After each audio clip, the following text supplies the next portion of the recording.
And it has viewing areas inside and out.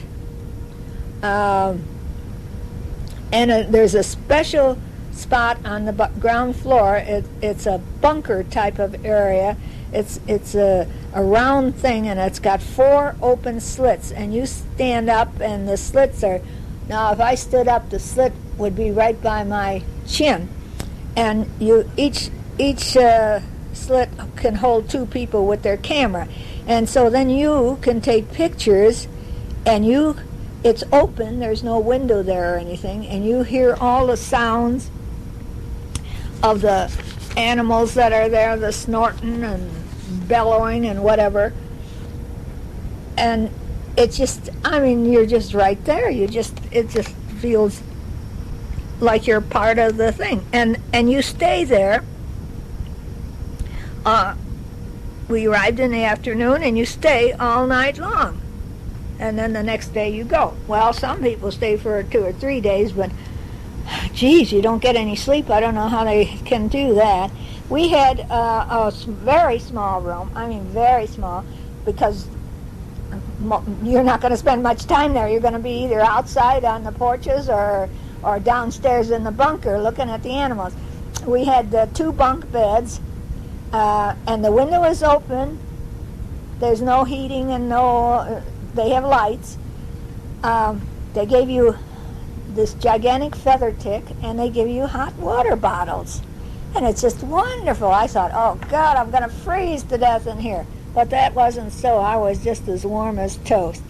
And they have a button on the wall, and if you say, well, I'm going to sleep, ring the button if an animal comes up that's interesting. And it's connected. Each room has got one. So you can turn it off if you don't want to be disturbed. And the guide rings the button, and the bell comes on in your ring. And if it's 3 rings, it means there's a lion or a leopard there. If it's 2 rings, it means there's an elephant or a rhino.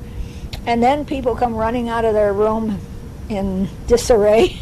I think a lot of people just lay down with their clothes on because they couldn't get dressed that fast to get there. They had hot coffee and tea all night, so you had that to keep you warm.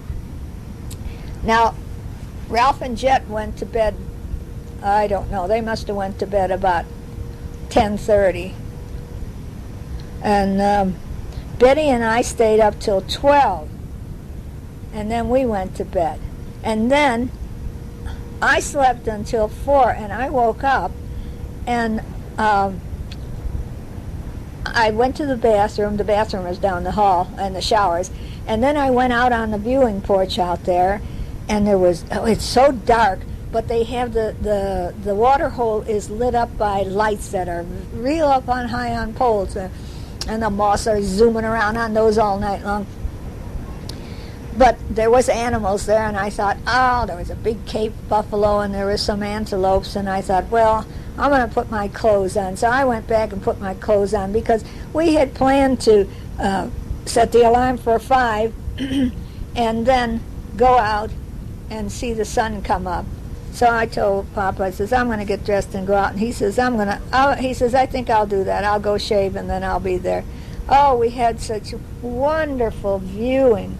At one time, there was 22 elephants there. 7 of them were babies.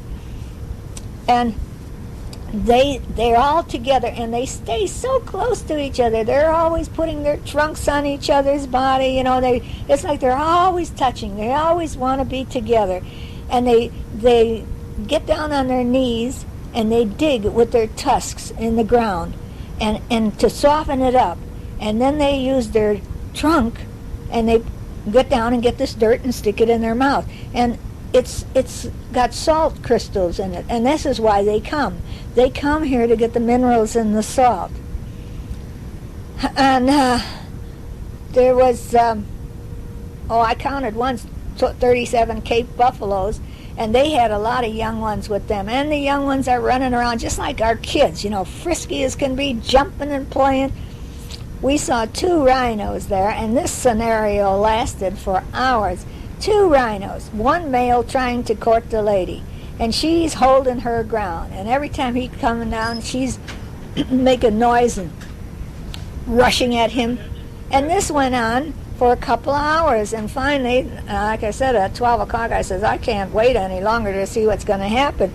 He was getting closer and closer.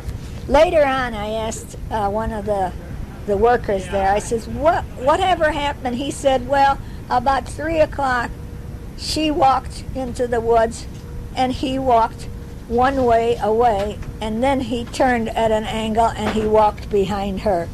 And he says, she hasn't come back yet.